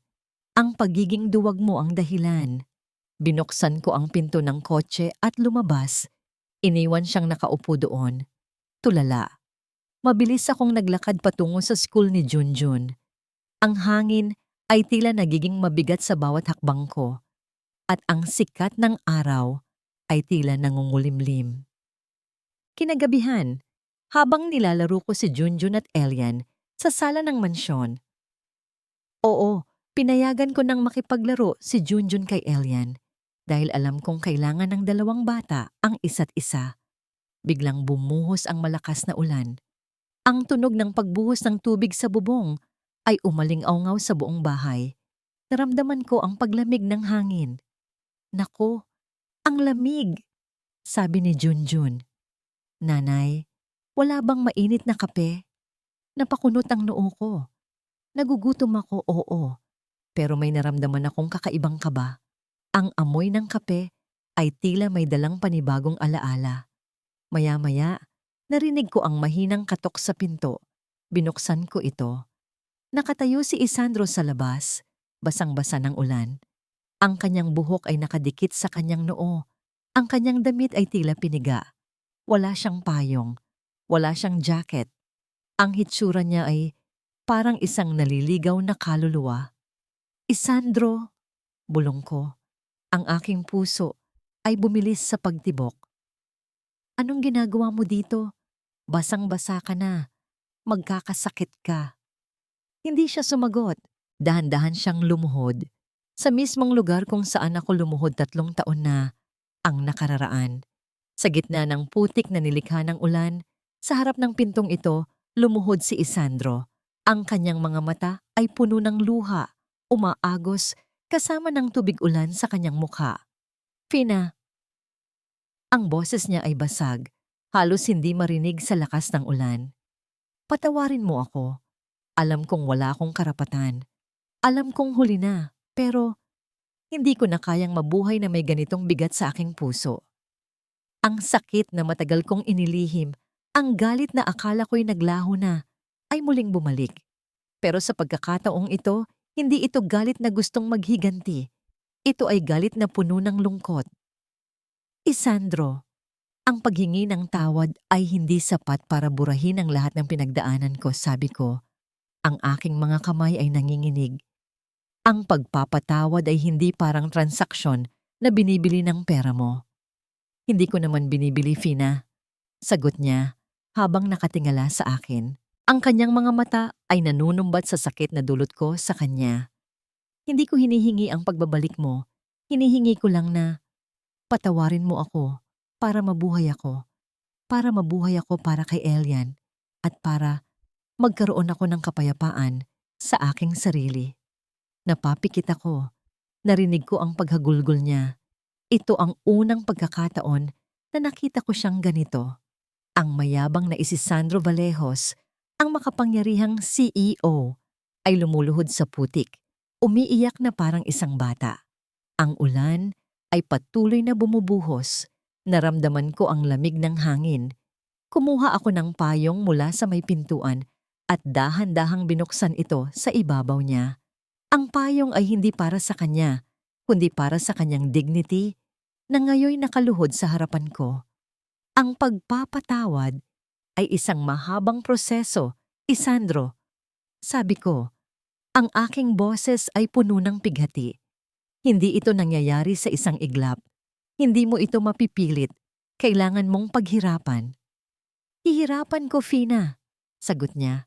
Ang kanyang mga mata ay puno ng pag-asa. "Lahat ng kaya ko, gagawin ko.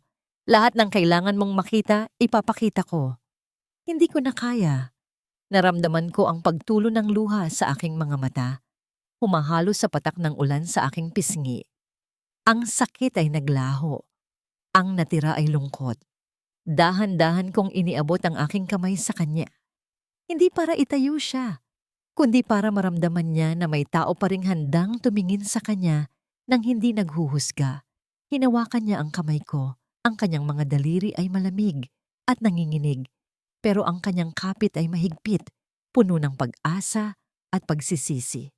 "Isandro, ang kapatawaran ay nagsisimula sa sarili mo," sabi ko. "Patawarin mo muna ang sarili mo sa lahat ng pagkakamali mo at saka mo hahanapin ang kapatawaran sa iba." Hindi siya sumagot. Hinihila niya lang ang kamay ko palapit at dahan-dahan niyang inilapit ang kanyang noo sa aking palad, tulad ng isang batang humihingi ng basbas. Ang kanyang paghagulgol ay lumakas. Ang tunog nito ay tila isang malalim na pag-iyak ng kaluluwa. Sa sandaling iyon, ang aking puso ay tila nabasag sa libo-libong piraso. Ang lalaking ito na naging dahilan ng aking pinakamalaking sakit, ngayon ay siya ring nagdulot ng aking pinakamalalim na awa. Makalipas ang 1 linggo, Tila may kakaibang kapayapaan ang bumaba sa mansyon. Si Isandro ay patuloy na nagbabago. Hindi na siya nagtatago sa kanyang opisina.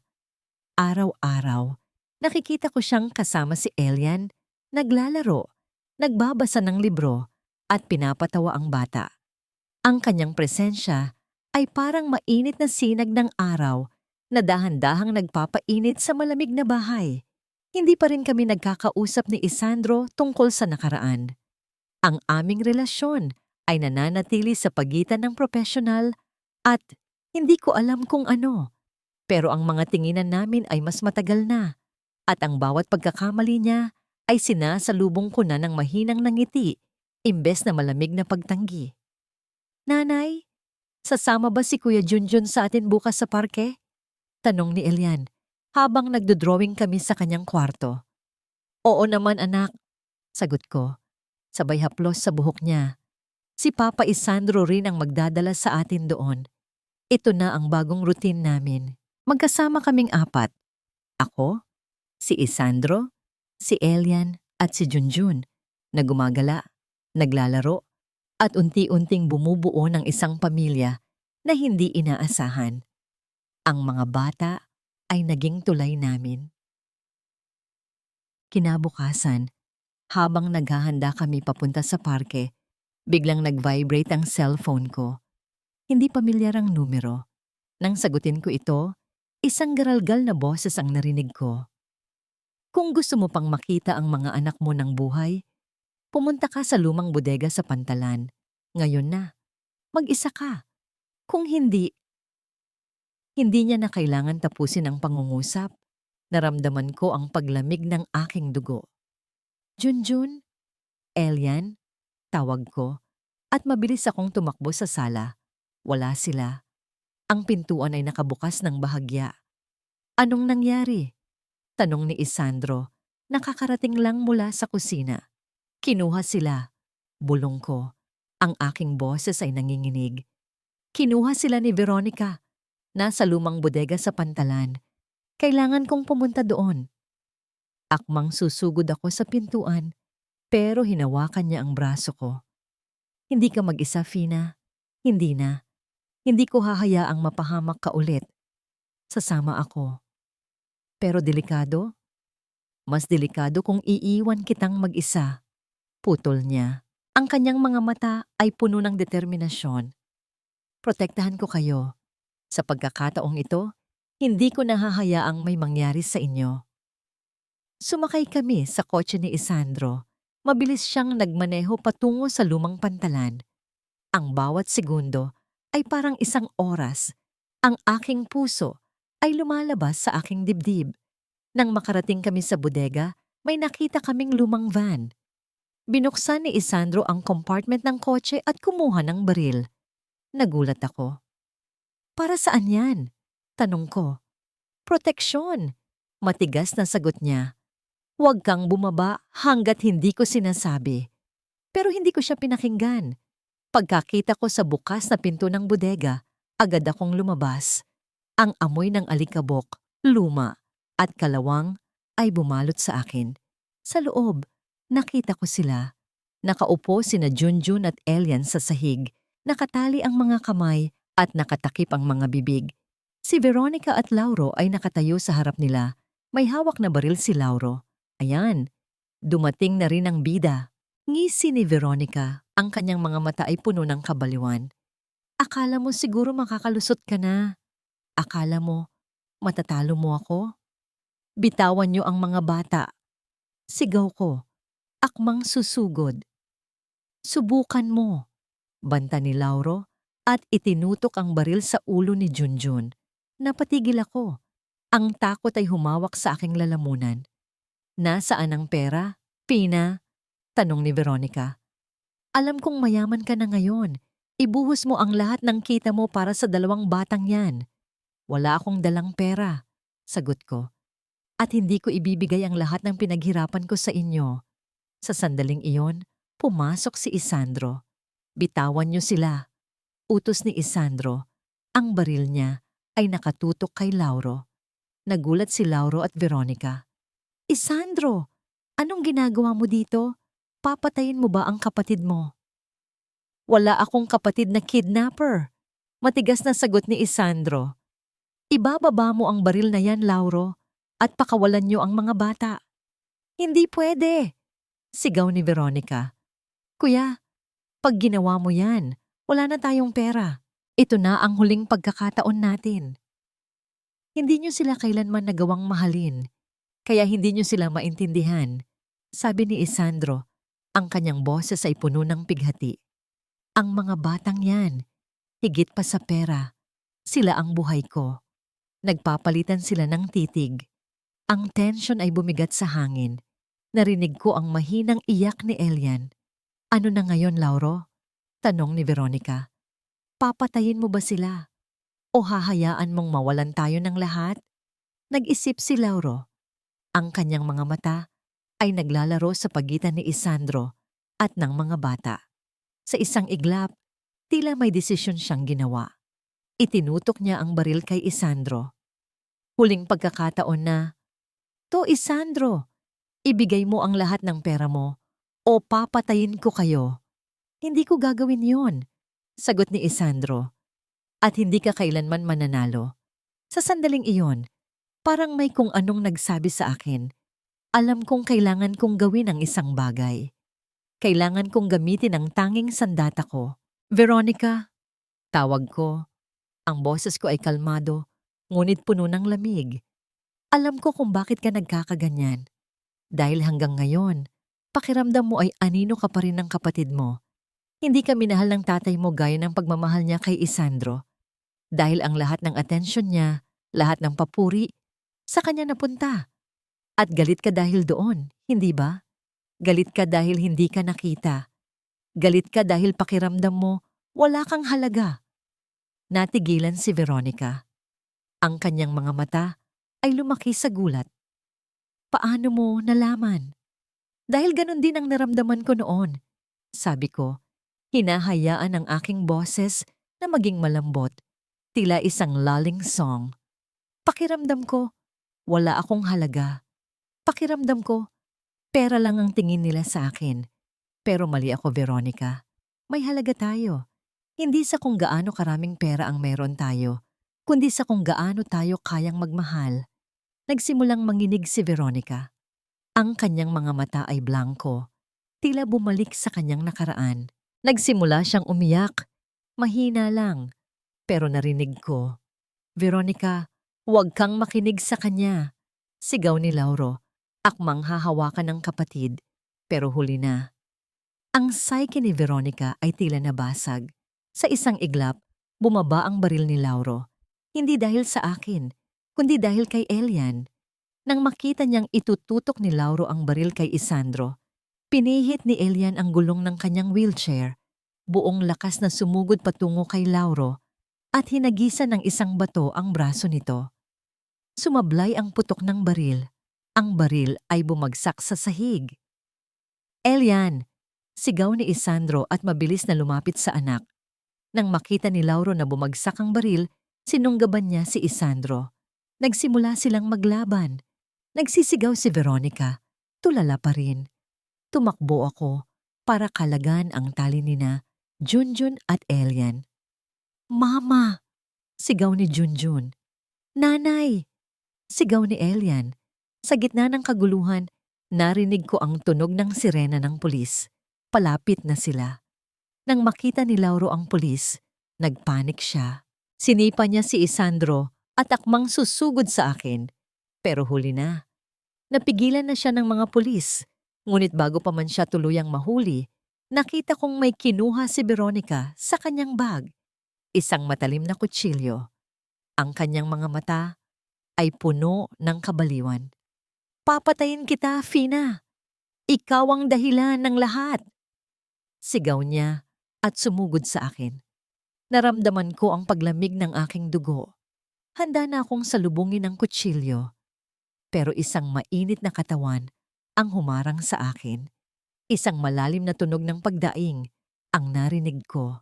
Mabilis na dumapo ang talim ng kutsilyo sa likod ni Isandro. Nagulat ako. Napalingon ako. Nakita kong bumagsak siya sa sahig Ang kanyang puting damit ay unti-unting namumula. "Isandro!"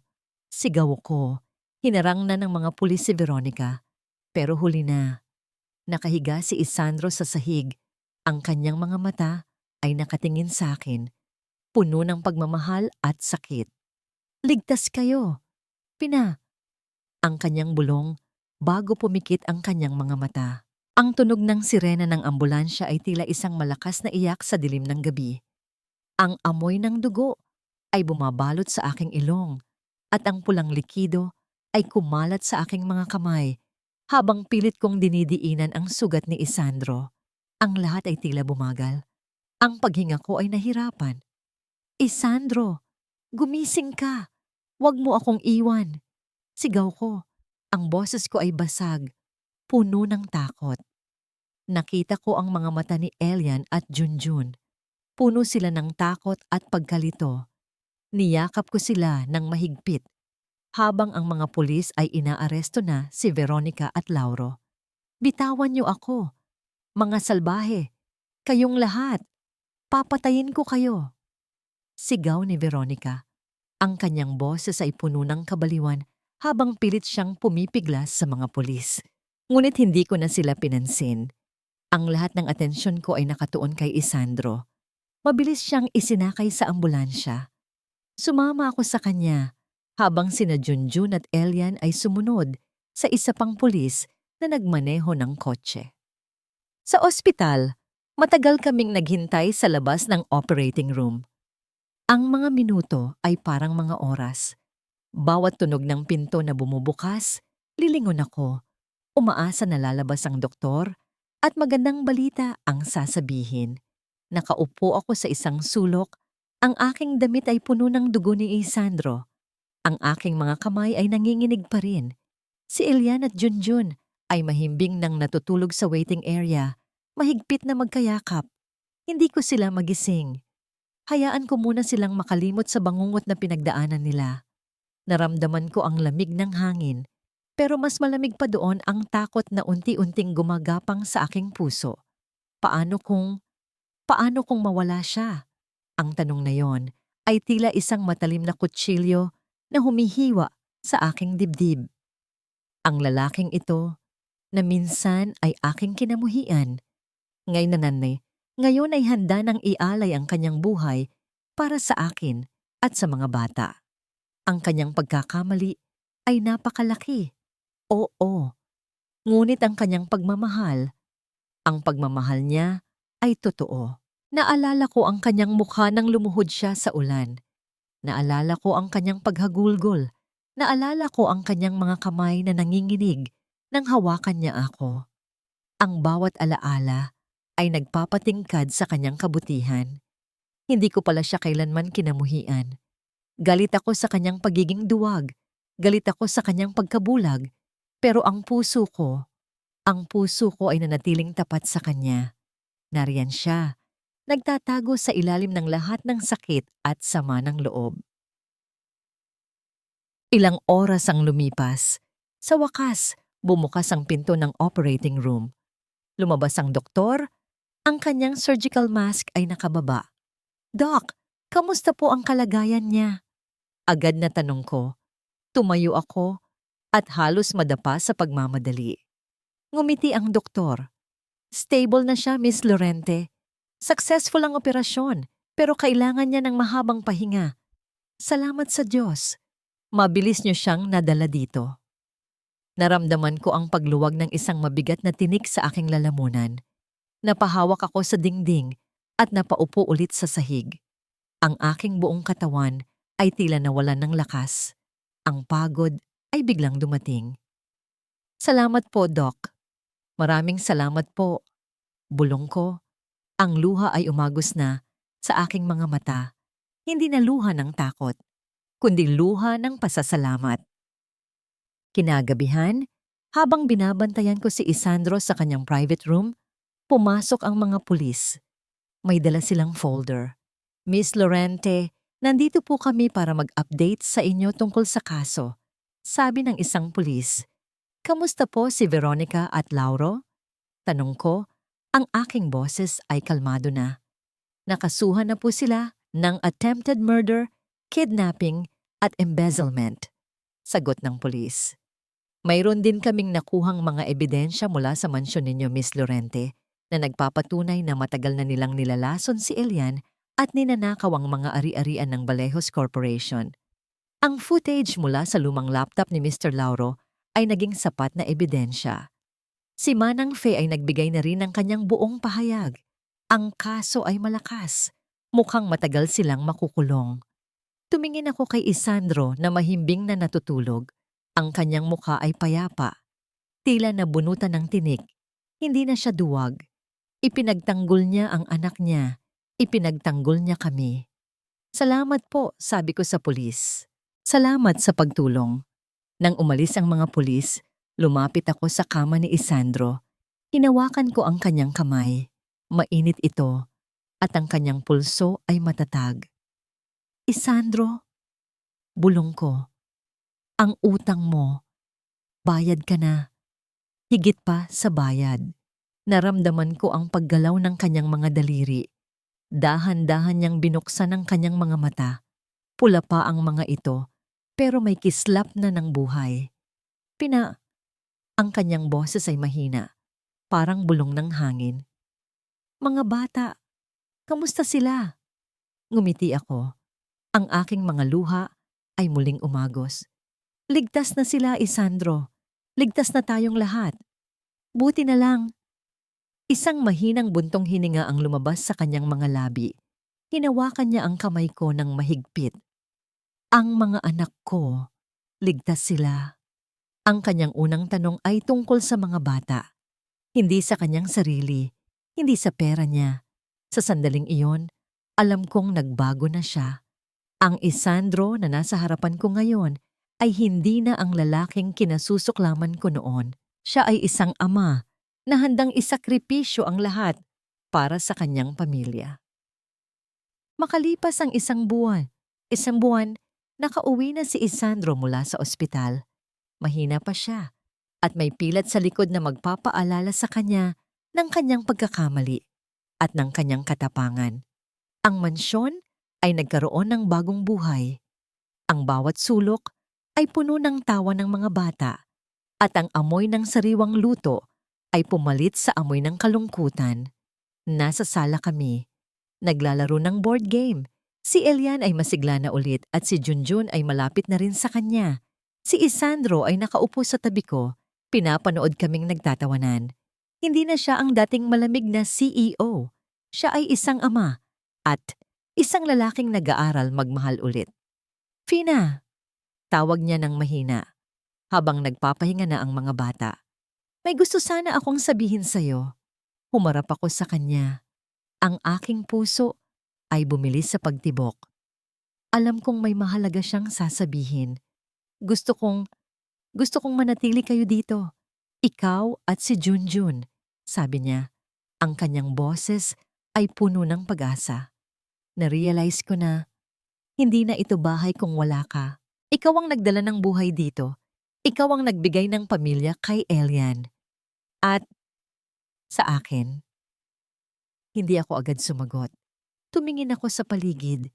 Ang mansyon ay malaki at maganda. Oo, ang magkaroon ng ganito ay pangarap ng bawat babae. Pero ang pamilya ay hindi nabibili ng halaga ng bahay. Isandro, sabi ko, ang aking boses ay malambot. Salamat sa alok mo, pero hindi ko pwedeng tanggapin. Nanlaki ang kanyang mga mata. Bakit? May nagawa ba akong mali? Hindi mo ba ako pinapatawad? Pinapatawad kita, Isandro, sagot ko. At alam kong sineseryoso mo ang pagbabago, pero hindi ako mananatili dito bilang sino? Ang audio therapist?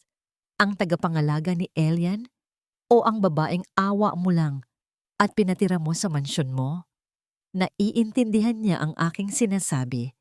Ang kanyang mukha ay lumungkot. Ayoko na bumalik sa posisyon na tingin niyo ay utang na loob ko sa inyo ang bawat paghinga ko. Paliwanag ko. Ayoko na pakiramdam ko ay isang anino lang ako sa likod ng iyong pangalan. Kung mananatili ako dito, gusto kong manatili dito bilang ako.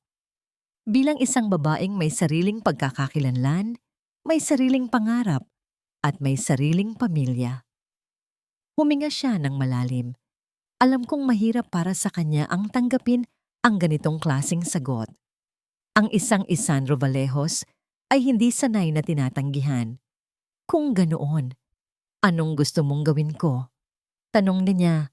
Ang kanyang boses ay puno ng kalungkutan. Lumapit ako sa kanya at hinawakan ko ang kanyang kamay. Hindi mo kailangan gawin ang anumang bagay para sa akin, Isandro. Ang kailangan mo ay maging tunay ka. Kung gusto mong magkasama tayo, ligawan mo ako. Nanlaki ang kanyang mga mata. Ligawan? Oo, ligawan. Sagot ko. At sa unang pagkakataon, ngumiti ako sa kanya ng totoo. Isang ngiti na nagmumula sa puso. Hindi bilang boss ko, hindi bilang amo ko, kundi bilang isang lalaki na gustong manalo sa puso ng isang babae. Pakiramdaman mo ang lahat ng pinagdaanan ko noon, ang pagdududa, ang paghihintay, ang pagnanais na makita mo ako, hindi bilang isang gamit, kundi bilang isang tao. Nagsimulang ngumiti si Isandro. Ang kanyang mga mata ay nagliwanag. Kung yan ang gusto mo, gagawin ko. Lahat. Pero may isa pa akong kondisyon. Sabi ko, tumatawa na ngayon. Ayokong nagtatago ka. Ayokong hiwalay tayo sa mga bata. Kung liligawan mo ako, kailangan kasama sina Elian at Junjun. Dahil kung magkasama tayo, magkasama rin ang mga pamilya natin. Niyakap niya ako ng mahigpit. Ito ang unang pagkakataon na niyakap niya ako nang hindi ako umiiwas. Ang kanyang yakap ay mainit at puno ng pagmamahal. At doon nagsimula ang bagong kabanata ng aming buhay. Hindi na ako nanatili sa mansyon. Bumalik ako sa aking apartment kasama si Junjun. Ngunit araw-araw, nandoon si Isandro. Hindi na siya dumarating na nakamamahaling kotse at driver. Minsan, nakasakay lang siya sa kanyang SUV. Naghihintay sa akin sa labas ng recording studio. Minsan, may dala siyang bulaklak. Minsan, may dala siyang ice cream para sa mga bata. Araw-araw, nag-e-effort siya. Isang araw, dinala niya kami sa isang simpleng parke. Magkasama kaming nagpiknik. Si Isandro, na dating ayaw dumikit sa damuhan, ngayon ay nakaupo sa kumot, nagkukwento ng mga kwento para kina Elian at Junjun. Ang kanyang mga kwento ay medyo gulo at nakakatawa, pero puno ng pagmamahal.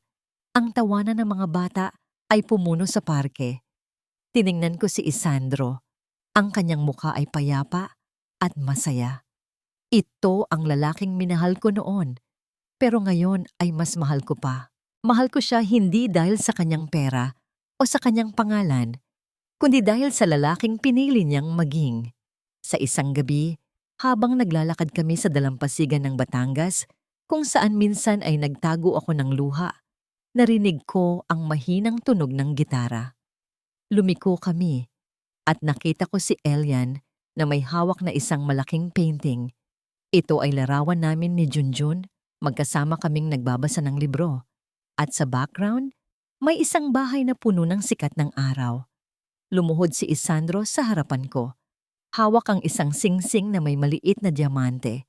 Ang kanyang mga mata ay puno ng luha. Ngunit ngayon, luha ito ng kaligayahan. Fina Llorente, sabi niya, ang kanyang boses ay nanginginig. Hindi ako isang perpektong lalaki. Marami akong pagkakamali. Pero ipinapangako ko sa iyo, sa harap ng Diyos at ng ating mga anak, mamahalin kita, aalagaan kita, at gagawin ko ang lahat para maging karapat-dapat ako sa pagmamahal mo. Will you marry me? Will you make me the happiest man alive? Hindi na ako nag-atubili. Ang aking mga luha ay umagos na sa aking mga pisngi. Oo, Isandro, sagot ko. Oo, papakasalan kita. Hinila niya ako at niyakap ng mahigpit. Ang kanyang halik ay mainit at puno ng pagmamahal. Sa sandaling iyon, Ang lahat ng sakit ng nakaraan ay tila naglaho, napalitan ng isang pangako ng bagong simula. At sa likuran namin, nakita ko sina Elian at Junjun, magkayakap. Masaya na sa wakas ay mayroon silang buong pamilya. Ang pag-ibig ay hindi lang tungkol sa dalawang tao. Ito ay tungkol sa pagbuo ng isang buong mundo. 5 taon na ang lumipas. Ang Manila Ocean Park ay puno ng tawanan ng mga bata at maligayang usapan ng mga pamilya. Sa isang sulok ng main hall, kung saan tanaw ang malaking aquarium na puno ng iba't ibang uri ng isda, naroon ang isang booth na napapalibutan ng maraming tao. Sa ibabaw ng booth, nakasulat ang pangalan, Kwento ni Nanay Fina. Si Fina, o mas kilala na ngayon bilang si Dr. Serafina Llorente Vallejos, ay nakaupo sa harap ng isang mahabang mesa, pumipirma ng kanyang bagong libro, isang koleksyon ng mga kwento para sa mga batang may kapansanan at sa mga batang nangangailangan ng pagmamahal at pag-asa. Ang kanyang mukha ay masaya, ang kanyang mga mata ay nagniningning, at ang kanyang tindig ay puno ng kumpiyansa at pagmamahal. Hindi na siya ang dating Fina na may mabigat na pasanin. Siya ay isang babaeng natuto ng magmahal sa kanyang sarili at sa pamamagitan ng kanyang mga kwento, inaalalayan niya ang iba na mahanap din ang kanilang sariling healing journey. Salamat po, Dr. Fina, sabi ng isang batang babae. Hawak ang nilagdaang libro. Ang ganda po ng boses niyo. Ngumiti si Fina. Walang anuman anak. Tandaan mo, ang bawat isa sa atin ay may sariling kwento na karapat-dapat pakinggan.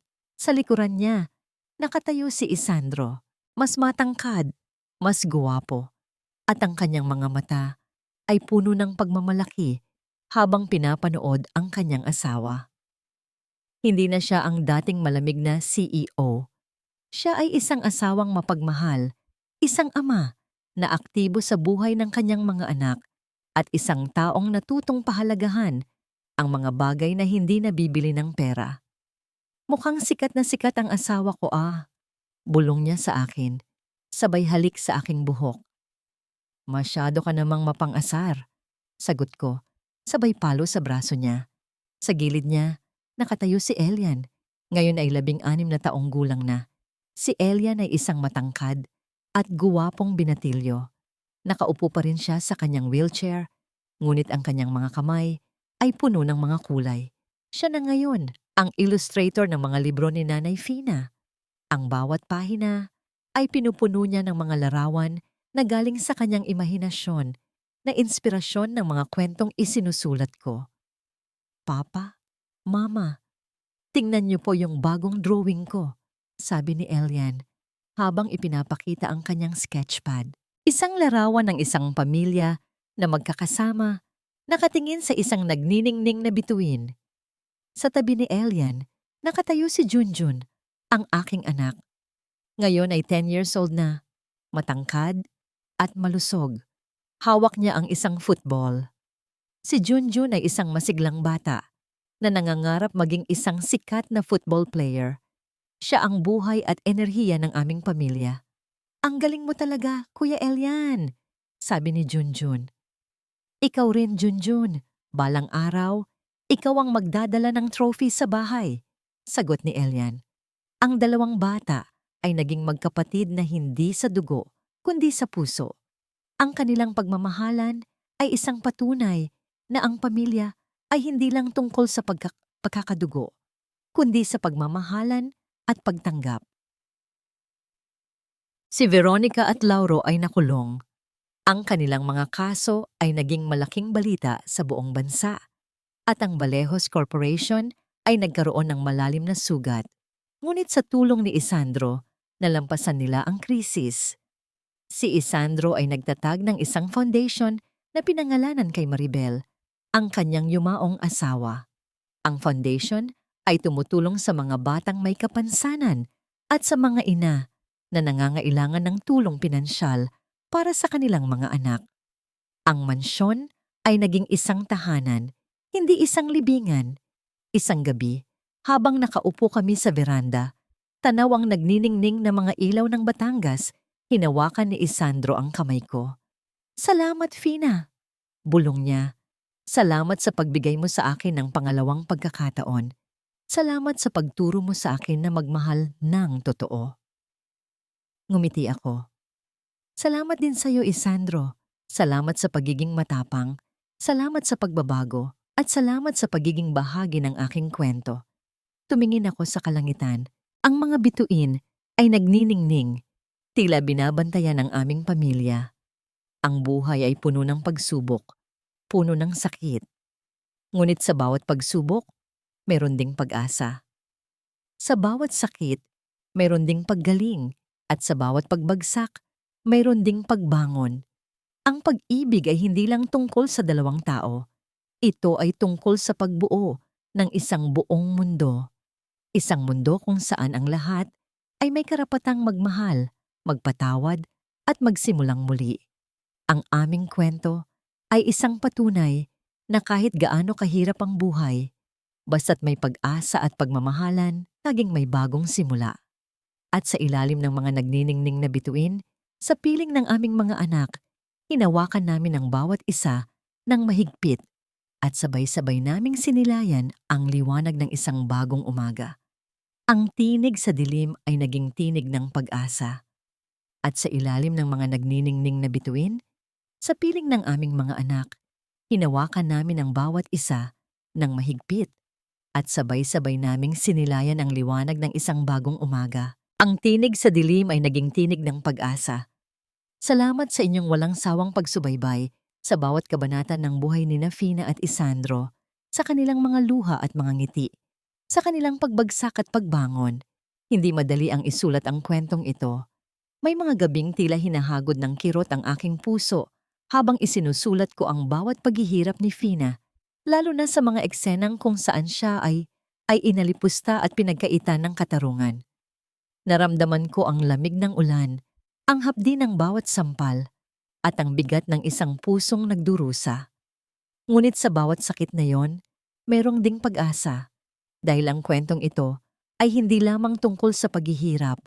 Ito ay tungkol sa kapangyarihan ng pagmamahal, ng pagpapatawad, at ng isang puso na patuloy na naniniwala sa kabutihan ng tao. Ang inspirasyon sa likod ng Ang Tinig sa Dilim ay nagmula sa mga kwento ng kababaihan na nakikita ko sa ating lipunan. Mga inang patuloy na lumalaban para sa kanilang mga anak, mga babaeng hinuhusgahan dahil sa kanilang katayuan sa buhay, ngunit nananatiling matatag at buo ang loob. Ito ay paalala na ang tunay na halaga ng isang tao ay hindi nasusukat sa kanyang kayamanan o sa kanyang katayuan sa lipunan, kundi sa lalim ng kanyang puso at sa lawak ng kanyang pagmamahal, sa bawat luha na pumatak, sa bawat tawa na umalingaw-ngaw, naway may natutunan tayo, naway may nabuksang pinto sa ating mga puso. Ang pag-ibig ay isang apoy na kahit gaano kaliit, ay kayang magbigay ng liwanag sa pinakamadilim na gabi. Ang kapatawaran ay isang binhi na kapag itinanim sa tamang panahon, ay kayang mamunga ng kapayapaan at pagkakaisa. At ang pag-asa, tulad ng isang bituin sa kalangitan, ay laging nandyan, gumagabay sa atin patungo sa isang bagong simula. Ngunit may isang tanong na patuloy na gumugulo sa aking isipan. Ikaw ba, bilang tagapakinig, kaya mo ring patawarin ang isang taong nagdulot sa iyo ng matinding sakit kung makita mo ang kanyang tunay na pagsisisi? Kaya mo bang buksan muli ang iyong puso para sa pag-ibig na minsan nang nagdulot ng pait? Huwag po nating kalimutan na ibahagi ang inyong mga saloobin at kuro-kuro sa comment section. Ang inyong mga komento ay mahalaga sa akin. Kung naantig ang inyong puso ng kwentong ito, huwag kalimutang i-like at i-share ang video. Muli, maraming salamat sa inyong pagmamahal at suporta. Hanggang sa muli nating pagkikita sa panibagong kwento.